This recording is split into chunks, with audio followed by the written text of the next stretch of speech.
hecho de que se esté hablando de Satanás no significa que se esté hablando de un ente demoníaco, sino que se trata de un ángel bajo el mando de Dios. Y por Job, Satán no es un enemigo de Dios, sino más bien un subordinado de Yahvé, cuya principal labor podría describirse como un auditor de la virtud. como puedes ver, realmente no se está hablando jamás de una figura demoníaca, sino de un ángel que por simple significado de su nombre podemos saber que tiene un papel que le fue designado por Dios y que él únicamente tiende a cumplirlo. Pues tal como pasó con Job, si bien él fue el artífice de despojarlo de sus tierras y de arrebatar la vida de sus seres queridos, recordemos que siempre estuvo bajo el yugo de Yahvé, pues si bien la historia es contada siempre como un enfrentamiento entre Dios y el diablo, la realidad es que esa versión de los hechos es únicamente manejada por la iglesia cristiana. Pero no... Muchos interpretan Job 1, 6, 12 como si Satanás fuera simplemente un subordinado obediente, como un fiscal celestial que solo cumple órdenes. Esto es erróneo, porque el texto muestra varias cosas. Satanás aparece parte de los hijos de Dios. Un día que los hijos de Dios vinieron a presentarse ante el Señor, Satanás también vino entre ellos, y él también vino igual indica que no forma parte del grupo. El también Gam implica una adición externa, no una inclusión natural. Es decir, los hijos de Dios vinieron, pertenecen a ese círculo. Luego, Satanás también vino, no forma parte del grupo, pero apareció. Si Satanás siguiera siendo un hijo de Dios en el mismo sentido, el texto no destacaría su llegada por separado. Sería algo así como entre los hijos de Dios estaba Satanás. El lenguaje es claro. No se le cuenta entre los hijos de Dios. Es simplemente alguien que aparece, un intruso. Lo primero que Dios dice es: ¿de dónde vienes? Me Taboa. Job 1, 7. Esa pregunta no es informativa, es confrontativa. En hebreo, el tono es de reprensión, no de curiosidad. Como si dijera: ¿qué haces aquí?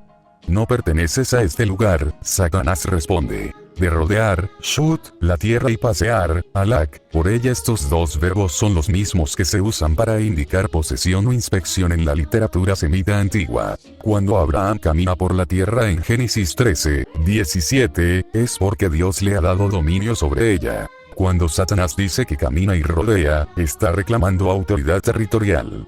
En otras palabras, está diciendo: camino por la tierra porque es mía.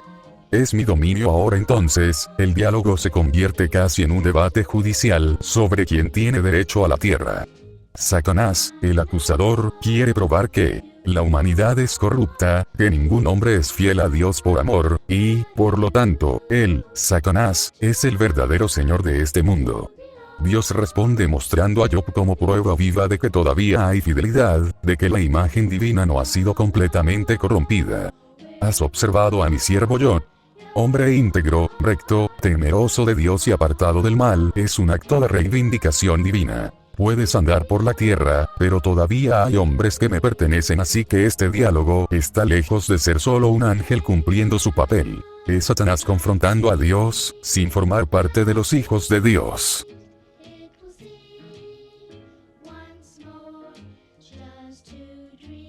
Bajo el yugo de Yahvé, pues si bien la historia es contada siempre como un enfrentamiento entre Dios y el diablo, la realidad es que esta versión de los hechos es únicamente manejada por la iglesia cristiana, pero no existe algún momento en que se dijera que fuera un demonio, sino que, como te hemos explicado, era en realidad un ángel que tenía por trabajo poner obstáculos en la fe de los hombres. Por lo que, basándonos únicamente en el Antiguo Testamento, difícilmente podríamos decir que Satanás era realmente el ser de maldad que siempre ha manejado la historia. Así. Y este es un gran error que cometen muchas personas. Intentar interpretar la Biblia aislando un libro o testamento completo del resto, como si fuera una colección de textos inconexos.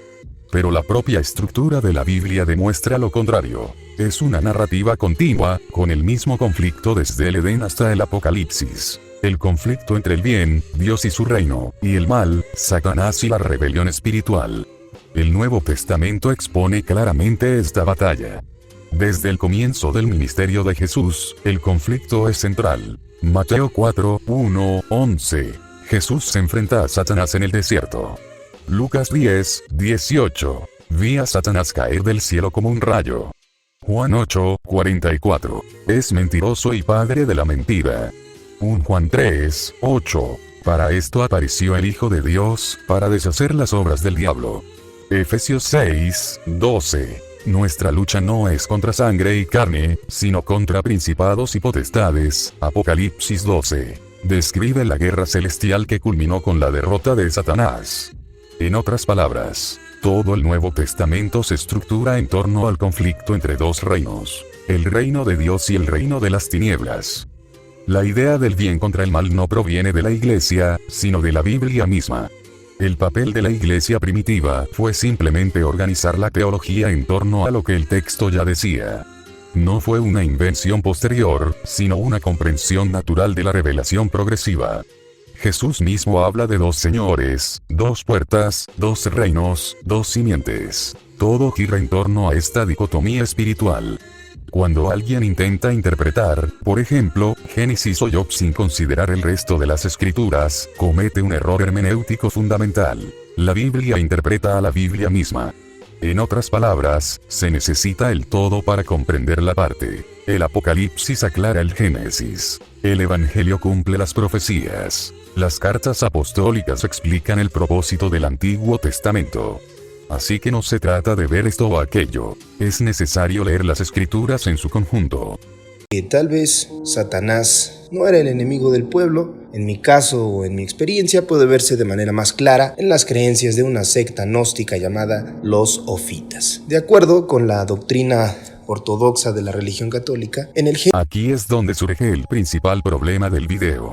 Citar a los Ofitas, o gnósticos serpentinos, como evidencia alternativa no solo es anacrónico, sino que se aleja completamente de la teología bíblica e histórica. ¿Quiénes eran los Ofitas? Los Ofitas fueron una de las muchas sectas gnósticas del siglo II d.C. El nombre proviene de opis, serpiente en griego. Creían en un sistema completamente opuesto al judaísmo y al cristianismo originales. Creían que el Dios del Antiguo Testamento, Iu, era un dios inferior o maligno, llamado Demiurgo, y que la serpiente del Edén era, de hecho, un iluminador, un ser que quería liberar a la humanidad de este dios malvado. Para ellos, Jesús vino a continuar el papel de la serpiente, liberar a la gente del Dios creador. En otras palabras, los Ofitas invertían el bien y el mal. Llamaron a Satanás y a la serpiente buenos, y a Dios tirano. Porque es imposible usar esto como base bíblica. Este pensamiento proviene del gnosticismo helenístico, no de la Biblia hebrea. Mezclaron la filosofía griega, dualismo cuerpo-espíritu, con mitos paganos y nombres bíblicos. Es una interpretación herética rechazada por todos los cristianos de los primeros siglos, incluidos los apóstoles y los padres de la Iglesia. Ireneo, en el siglo II, escribió contra ellos en Adversus Aereses, contra las herejías, llamando a los Ofitas adoradores de serpientes y condenando sus doctrinas como una blasfemia directa contra Dios y Cristo. En resumen, los Ofitas no interpretaron la Biblia, la distorsionaron para que encajara con su filosofía gnóstica. En resumen, los Ofitas no revelan la verdad que hay detrás de la Biblia, son una herejía que ha trastocado todo. Génesis 3, en su hebreo original y a lo largo de la tradición judeocristiana, habla de la caída, la desobediencia y la corrupción, no de la liberación. En Génesis, la aparición de la serpiente se asocia con Satanás, quien tienta a Eva para que coma de la fruta del árbol prohibido. Pero si se lee con detenimiento, por más que se busque, en ningún momento de ese versículo se declara a la serpiente como un demonio, ni mucho menos se le denomina como Satanás, sino que de nuevo parece ser una interpretación de la iglesia cristiana, por lo que es válido y sensato buscar otro significado, y es entonces que este argumento de que la serpiente no es Satanás es solo parcialmente cierto, pero pierde fuerza cuando se analiza la Biblia en su conjunto, ya que el propio texto bíblico conecta directamente a la serpiente con el diablo. En Génesis 3, la serpiente es el animal más astuto y engaña a Eva con palabras que cuestionan a Dios. El mismo método que Satanás utiliza a lo largo de la Biblia. Mentiras, dudas y distorsión. Habla, razona y desafía a Dios. No es una serpiente común. Es una figura espiritual manifestada en forma de serpiente. En Apocalipsis 12, 9. Y fue lanzado fuera el gran dragón, la serpiente antigua, que se llama Diablo y Satanás, el cual engaña al mundo entero. No hay ninguna ambigüedad aquí. Juan explica quién era la serpiente del Edén. Era el diablo, el mismo ser que ha engañado a la humanidad desde el principio. El texto usa expresiones acumulativas. Dragón, serpiente antigua, Satanás, diablo. Todas son el mismo ser. En Juan 8, 44, Jesús dice: Él fue homicida desde el principio y no se ha mantenido en la verdad, porque no hay verdad en él. Desde el principio se refiere a Génesis. En otras palabras, desde el Edén, Satanás ha engañado y destruido. Para la secta gnóstica conocida como los Ofitas, el árbol era el árbol del conocimiento. Comer de ese fruto traería conocimiento, sabiduría, paz. para los humanos. El hecho de que Dios no quisiese que los humanos comieran de ese árbol es una muestra clara de que tal vez no estaba muy aliado con los seres humanos, o que no le convenía que el humano tuviese conocimiento o sabiduría similares a la suya. Comer el fruto traería sabiduría a los humanos, y Dios no quería eso. Falso. El fruto no otorgó sabiduría divina. Abrió los ojos del hombre al mal, algo que Dios nunca quiso que la humanidad experimentara. Vea lo que dice Génesis 3:22. Y dijo el Señor Dios: miren, el hombre es como uno de nosotros, conociendo el bien y el mal. Esto no significa que el hombre se volviera más sabio. Significa que comenzó a experimentar el mal, la desobediencia y el pecado, algo que Dios quería evitar que el hombre experimentara. Es como decir que alguien aprendió lo que es el fuego porque se quemó. Sí, aprendió, pero a costa del dolor. El fruto no trajo iluminación. Trajo caída, vergüenza y separación. Génesis 3:7-10. Dios no se alió con los humanos, pues no quería que comieran el fruto. Falso. Dios se alió completamente con la humanidad. Él creó el Edén, les dio todo lo que Adán y Eva necesitaban y les dio solo un límite, no una prohibición arbitraria. Los límites son una señal de amor y protección, no de opresión. Un padre que le dice a su hijo no toques el fuego no lo hace por malicia, sino por amor. El mandamiento sobre el fruto era precisamente eso, una prueba de confianza y obediencia, no una trampa. Dios no quería que la humanidad tuviera sabiduría mentira flagrante. Toda la Biblia muestra que Dios quiere que la humanidad tenga sabiduría, pero la suya propia, no la sabiduría corrupta. Ver Proverbios 2:6. Porque el Señor da la sabiduría. De su boca vienen el conocimiento y el entendimiento. Santiago 1:5. Si a alguno de ustedes le falta sabiduría, pídala a Dios. Dios quiere que el hombre tenga sabiduría que lleva a la vida, no sabiduría rebelde que lleva a la muerte. La serpiente prometió sabiduría sin Dios, el mismo pecado que Lucifer. Querer ser como el Altísimo. Isaías 14:14. El fruto simbolizaba el libre albedrío, no la maldad divina. Dios podría haber creado al hombre como un robot, incapaz de errar. Pero quería una creación libre, capaz de amar, y el amor solo existe con libertad. El fruto representa esta libertad de elección. Dios no le impidió a Eva comer, le advirtió de las consecuencias. Este es el verdadero amor, dar libertad aun conociendo el riesgo. De acuerdo a la secta ofita, la serpiente no era Satanás, sino Cristo.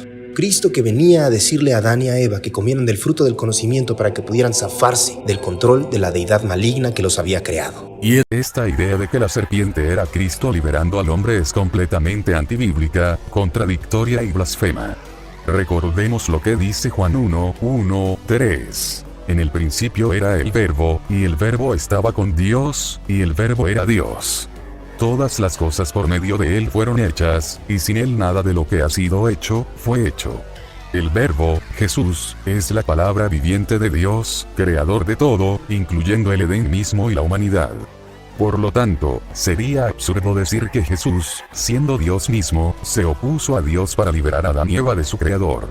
Esto equivaldría a afirmar que Dios se rebeló contra sí mismo, una contradicción lógica y espiritual imposible. La promesa del Mesías ya aparece en Génesis, y es contra la serpiente. Génesis 3:15. Pondré enemistad entre ti y la mujer, y entre tu descendencia y la descendencia suya. Ella te herirá en la cabeza, y tú le herirás en el calcañar. Este versículo es la primera profecía sobre Jesús, el descendiente de la mujer que aplastaría la cabeza de la serpiente, Satanás. Así pues, ya en Génesis, Dios establece a Cristo como enemigo directo de la serpiente, no como su aliado. La teología ofita queda automáticamente destruida por el propio texto bíblico. El objetivo de Cristo es restaurar la comunión entre Dios y el hombre, no romperla. Cuando Adán y Eva pecan, se rompe la comunión con Dios. El plan redentor de Cristo es precisamente reconciliar a la humanidad con Dios. 2 Corintios 5, 18, 19, y todo esto proviene de Dios, quien nos reconcilió consigo mismo por medio de Cristo, y nos dio el ministerio de la reconciliación. Es decir, que Dios estaba en Cristo reconciliando al mundo consigo mismo. Vean la ironía. La serpiente separa a la humanidad de Dios. Cristo reúne a la humanidad con Dios. Por lo tanto, es imposible que sean la misma figura. Inversión gnóstica. El truco más antiguo del enemigo. Los gnósticos y los sófitas practicaron la mayor táctica de Satanás: invertir el bien y el mal, transformando el pecado en liberación y el error en iluminación. Que esta es quizás la parte más fuerte del video, pues si bien te dije al principio de que olvidaras un momento lo que creías saber, ahora permíteme contarte algo más. Como bien sabrás, el nombre de Lucifer significa portador de luz y que también se le concede el epíteto de estrella de la mañana, debido al planeta Venus, siendo este el primero que aparece al amanecer. Es en Isaías 14:22 que podemos leer lo siguiente, refiriéndose precisamente a Lucifer: ¿Cómo has caído del cielo, estrella de la mañana, hijo del alba? Has sido arrojado a la tierra, tú que una vez le pusiste a las naciones. Lo verdaderamente interesante viene cuando en Apocalipsis 22:16 es Jesús quien se referencia del mismo modo: yo, Jesús, he enviado a mi ángel para darte este testimonio para las iglesias. Yo soy la raíz y la descendencia de David y la brillante estrella de la mañana.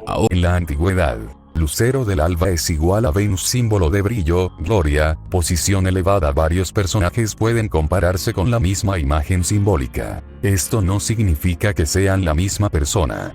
Ejemplo: el león puede representar a Judá, Cristo, la fuerza, los reyes antiguos, etc. El dragón puede simbolizar imperios, Egipto, Roma, el mal, los monstruos, etc.